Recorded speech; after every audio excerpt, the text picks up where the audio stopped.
You're listening to Where You Live with Gene and Tony. This is Where You Live with Gene and Tony, and we're broadcasting from the Natural Green Lawn and Landscape Studios. We're brought to you by Extreme Exteriors and American Family Insurance, the Kim Bennett Agency. As an American Family Insurance agent, Kim believes that there's much more to insurance than the policy itself. It's about providing you with dependable protection and services. Kim believes that trust and credibility can't be demanded. It can only be earned by what you say and what you do. Give Kim a call at 651-482-1598 and tell her Gene and Tony sent you. Time now for a message from the Minnesota Multi-Housing Association. This MHA Minute is brought to you by Start to Finish Maintenance Contractors. Start to Finish provides 24-hour service for all of your home and business maintenance needs. Call Start to Finish at 952-259-1219 for your home, for your business, for your peace of mind. Do you need products to successfully run your rental property business? Interested in a class about fair housing or rekeying locks? Want to use the plain language lease that is used by the majority of rental property owners in Minnesota? Then you should visit mmha.com. That's two M's, mmha.com. That's the website for the Minnesota Multi-Housing Association, the most comprehensive resource in the state for owners of everything from a duplex to hundreds of units, and for townhome and condo associations as well. They've been around for 40 years and put on hundreds of seminars, publish a monthly magazine, sell Attorney General approved leases, and have countless other tools for property owners. While they are a membership organization, all of their resources and seminars and their annual convention and their spring conference and their orientation programs are open to everyone. For more information, visit the website, mmha.com. Well, we just had a couple of great questions from Homeowner Association listeners, and I want to encourage people to call us with your questions. Our hotline number is 952-224-2668. If you have questions about your association, about your rental property, about your renter, about your landlord, leave the questions at 952-224-2668, and we will do our best to answer them. Yes.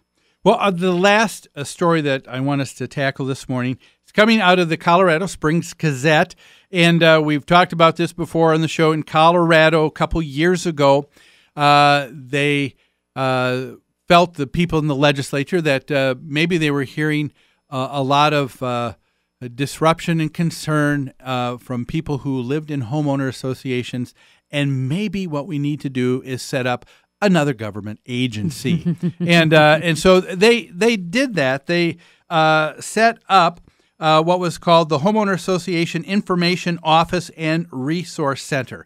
They were obligated with the duties of just registering HOAs to find out how many there were in the state of Colorado, and then dispensing information about laws governing HOAs, and to field complaints and to call them together so the legislature could have an idea of how widespread these issues are. Now, it's been going for a couple years. The person who is in charge of this department is now considered sort of the self-proclaimed HOA boss. He says, I've got the answer. The answer to take care of the woes that people have living in HOAs is simple. Give me more power. That is what he is saying here. He says so for a couple of years now, he's been listening to people who have called in with questions or concerns or complaints about their homeowners association. Yep. And what power does he want now? He wants more power by, of course, more power equates to money. So he wants much more money, millions of dollars, to be pumped in to support this agency. And then they want the legislature to give him more authority on what he can do. He wants to so that he can be the one arbiter, I guess, in taking care of all of these disputes. He wants more investigative powers and enforcement powers. Yes, the investigative powers, to have the ability to say, I want to ask for this, and this from you, and you can't say no. And so he had gathered a group of people, I think 75 people had met together for a few hours to try and to determine what is needed here. He said he won't give legal advice now. He said because the Colorado General Assembly hasn't given him that authority. Well, I've got news for you, Buster. If you're not an attorney, no matter what, at the end of the day, you can't give legal advice anyway. That's right. You're That's overstepping absolutely right. your bounds. That's right. What's interesting is when this meeting took place, it says here that this gentleman tried to gauge the audience's interest in proposals before the legislature, such as House Bill 1134 in Colorado, a major bill that would expand his office and grant him investigative and enforcement powers. At the end of his time, it's very interesting. This is what he felt was the outcome. He said, no real consensus emerged over the idea to require mediation in HOA disputes or to create a referee system for dispute resolution. So in other words, you didn't feel you got enough of a mandate from people. Could it be that this could go by the wayside? Oh, no. And we know that anytime you've got a government agency. Could it be that this agency is not really necessary? Exactly. But no one's going to even, that hasn't even crossed their minds that this agency isn't necessary because they've created it. There has never been in the history of government a time when they've said, you know what, this isn't needed any longer.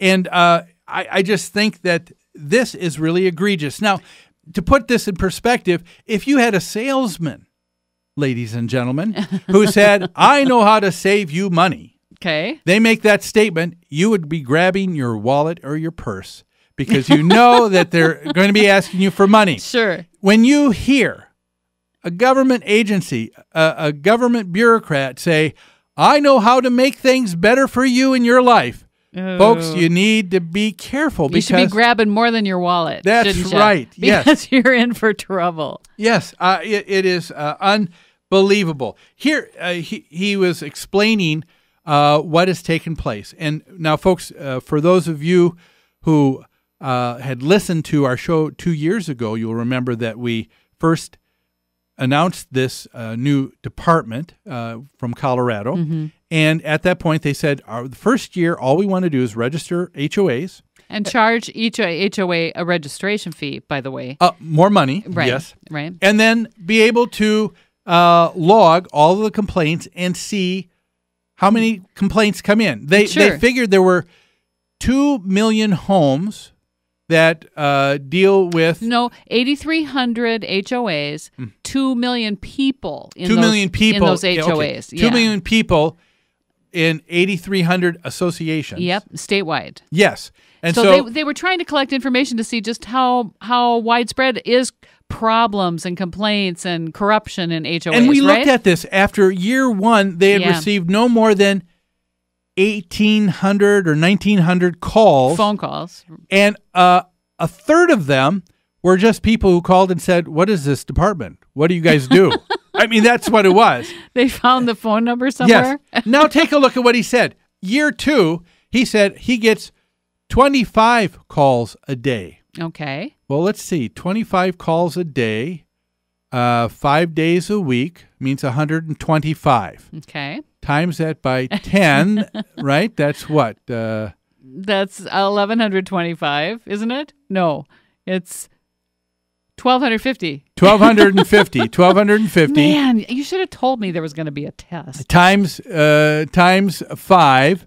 So we're looking at there's 5,000-6,000 calls that he says that he receives.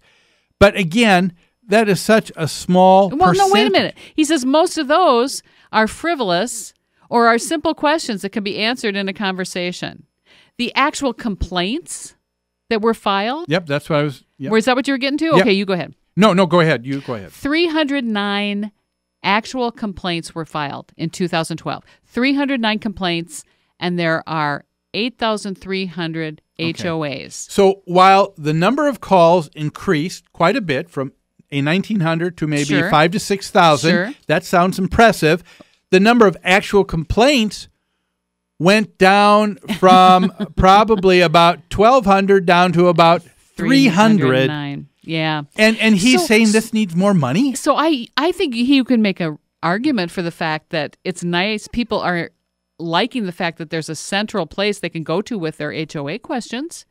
Obviously, they like it. They can pick up the phone and call someone and say, Do I have to park my car in my garage if my association says I have to? You know, The that kind of the question. only problem that I have with this is that I don't believe that this person has any background in the industry as being a professional, understanding the HOA industry. I'm just saying. Yeah. I would grant him the money and the ability to sit at his desk and answer phone calls, but I don't see any need for him to be investigating and enforcing his version of HOA policies. Yeah, and for this, the state is already taxing every single HOA each and every year, and now they want the state to give more money.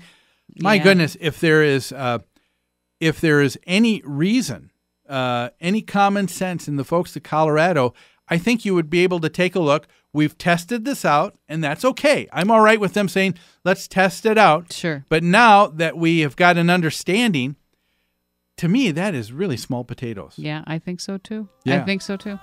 Well, that's all the time we have on today's show. Folks, thanks so much for joining us.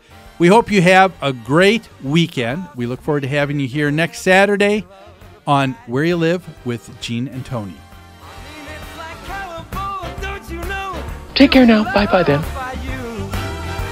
I have been chosen. Farewell, my friend. I go on to a better place. Bye-bye, everybody! You are the weakest link. Goodbye.